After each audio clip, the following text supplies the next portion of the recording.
Welcome to Andy's Garage. I'm Andy Phillips. Today I wanted to take a little bit of time and talk about what's known as maintenance-free or lifetime transmissions, which you see a lot of times on newer cars.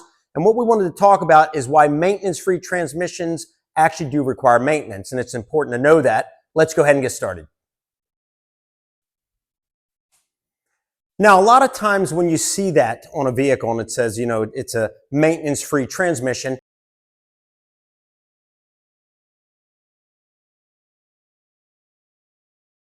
if you pop the hood, you're not going to find a dipstick on those. So if you're opening the hood, normally on older cars or cars where you can add transmission fluid, check it, things like that, you'll have a dipstick. Take a look.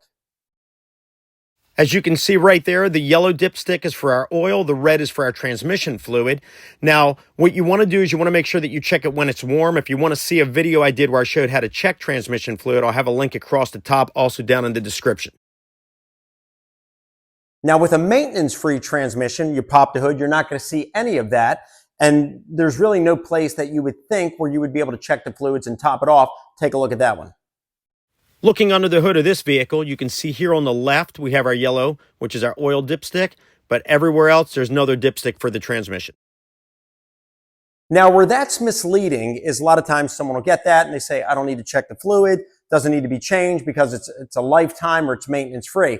What they don't tell you is when they say lifetime, they're usually pertaining to the warranty lifetime, which is usually around 100,000 miles. Well, with automatic transmission fluid, you normally want to be changing that around 75 to 100,000 miles if you want your transmission to last. If not, you run the risk of the fluid getting burned, losing its lubricating agents, and then therefore damaging your transmission.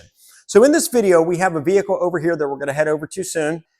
Never had the transmission fluid changed because it's maintenance-free, right? Lifetime transmission.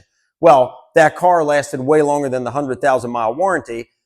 So normally with that, you would think, okay, there's not a dipstick. There's nowhere to add it. So I guess the transmission fluid's good to go. That's not the case. Even with those kind of transmissions, there's still a way that you can still check it. We're going to show that in this video. And there's also a place where you can still add it. They don't make it user-friendly, so if you're just looking under the hood, to the average person who's just checking their fluids and going through things, you're not going to know where to check that. They're expecting you to take it to the dealership and them to do it for you, and of course, then they'll hit you with a high bill with their labor that's usually overpriced and things like that. So in this video, the purpose of this video is just to help you understand, even if you have a vehicle that's labeled as a maintenance-free or lifetime transmission, you still need to treat it like a regular transmission. You want to see a video I did where I showed for manual and automatic transmissions as far as when to change it, how to check it, all that stuff. You can check that out via the link above. Also have it down in the description. But in this video, we're going to head over to that vehicle. Because we're doing some other work to the transmission, I want to show you what the fluid looks like at this point, since it was never changed or maintained because it's maintenance free. And we're going to show you how that's pretty much just a full-blown lie. And you're going to wind up having major transmission problems if you follow that, or having to replace your vehicle. If you know how to change it and you ignore that terminology and treat it like a regular transmission, you can get way more life out of your transmission. So enough of the talking. Let's head over here to the vehicle. I'm going to change my pants so we can head over there. And we're going to continue on that side and we're going to take a look at it and then we'll wrap up this video.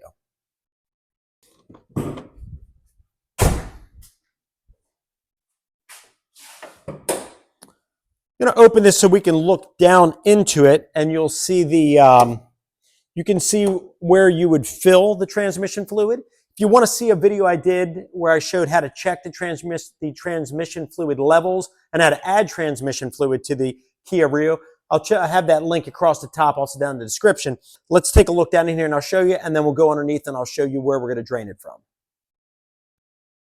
Looking in here, as we just mentioned, there's our oil dipstick. There's no dipstick for the transmission fluid. But on this particular vehicle, which is a Kia Rio, as we've mentioned already, if you look right here to the left of the intake, there's a hex pattern right there that has a square in the middle where you can just put a ratchet in there and you can remove that.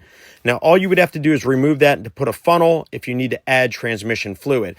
Might be different on other vehicles that have these maintenance-free, but you can see it there up close. But you will have this usually around the top of the transmission oil pan where you can add to it. You'll just have to check for your specific vehicle.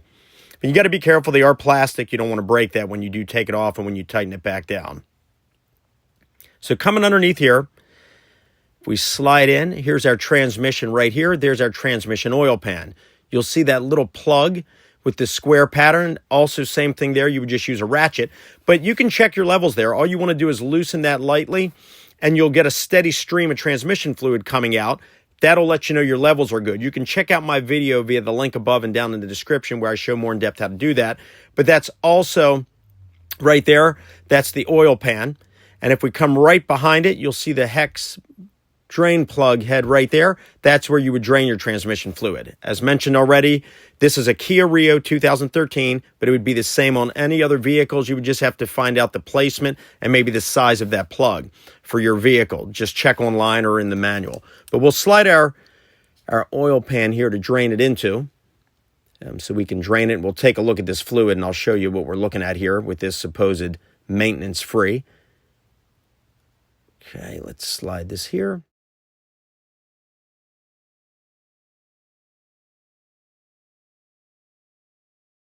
Okay, remove the drain plug, and we'll take a look here on this thing. Now, keep in mind, transmission fluid is usually like a translucent pinkish color. Look at that. So it almost looks like a coffee color. Just very burned, very dark, very thick. Not good at all. That will damage your transmission. And here you can see it here dripping into the pan. So once it finishes dripping, we'll pull the pan out, we'll take a look at it, and I'll show you a comparison of what it should look like versus how it does look. It's so important to keep up on the transmission fluid. Like I mentioned already in this video, 75 to 100,000 miles, you want to be changing that out. If you can get to the filter, change it out. This car, it's hard to get to without taking the transmission apart, so we're not going to get into that. But other cars I've worked on, it's easy to do that because that filter can be gunked up and clogged up as well with dirt and just contaminants. But anyway, once this is done, we'll take a look at it. If your fluid looks really bad, like the one that came out of this vehicle, it's probably not a bad idea to remove your transmission valve body while you have access to it, and just remove your shift solenoids and just clean them out as well. You can just use this electronic cleaner by CRC and just spray them out real good and clean it while you have everything open. Make sure everything is good. And then on top of that, looking in, there's the filter I'm talking about. It's hard to get to without opening the transmission. Here's what came out of the vehicle right here. This is what it should have looked like. You can see here, it's like a clearish red as opposed to a burned up, dirty black, brownish color. Not to mention it does have a burning smell to it as well, which is not good because at that point, the transmission fluid is getting burned and not really lubricating anything, but that's the difference. All right, well, that wraps up this video on explaining why a maintenance-free transmission is really not maintenance-free. You still need to maintain it like any other automatic transmission if you want to get the most out of it. So I hope that this video was informative for you, kind of helped you understand that, and showed you how you can do it as far as checking and adding to your fluids, and also showing you what happens if you don't do it and you listen to what the manufacturer says and you wind up destroying your transmission in the long run. So please send me any questions and comments. I would love to hear from you. As always, I appreciate all the support. Please like the video, subscribe to this channel, and I'll see you next time.